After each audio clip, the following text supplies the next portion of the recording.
bright sunshine and blue skies for a day of diplomacy in Dublin. President Biden wore his trademark aviators to greet President Michael D Higgins and his wife Sabina at Áras and Uachtaráin. On to the state reception room, where he left a lengthy personal message in the visitor's book. What I wrote in the book was, as the Irish saying goes, your feet will bring you where your heart is.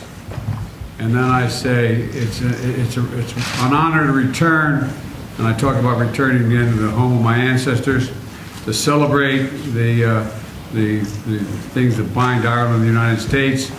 Outside, President Biden inspected a guard of honour,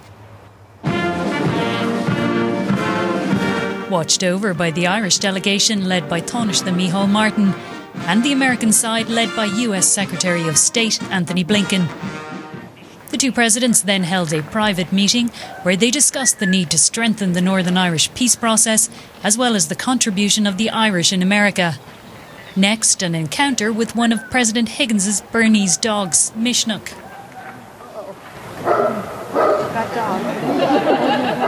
And then the ringing of the peace bell, especially significant on the 25th anniversary of the Good Friday Agreement.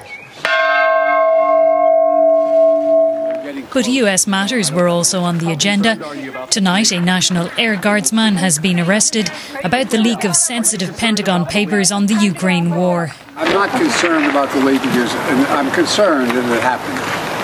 But there's nothing contemporaneous that I'm aware of that is of big consequence. Are you concerned? Next, the diplomatic centre switched to Farmley House for a bilateral meeting with the Taoiseach Leo Varadkar.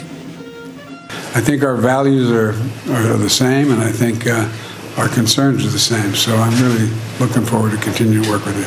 Afterwards, pushback from the Taoiseach to any assertion that the US president is anti-British. I don't agree with that assessment, and that's certainly not my experience of President Biden or his administration.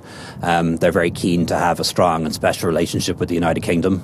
A chance also to watch a juvenile camogie display in the garden at Farmley, with a stray Schlitzer whizzing past the president, leaving some young sports fans with the story of a lifetime. Sandra Hurley, RTE News.